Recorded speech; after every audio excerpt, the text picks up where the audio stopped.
Skolā medicīnas dienas. Uz katram audzēknim esmu palūgusi atnest kādu medicīnas priekšmetu. Jā. Tā, nu, Ilzīte, mīļā, nu, ko tad tu mums tes atnesusi? Špricīti, ļoti labi, Ilzīte, malacīts, ielikšu labā dzīmīt, sēdies.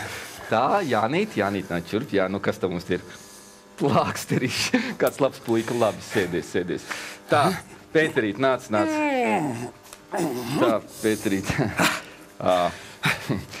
Skābekļa balons. Jā. Kur tad tu, Pēterīt, to dabūji? Vecā māma iedeva. Jā. Un ko vecā māma teica?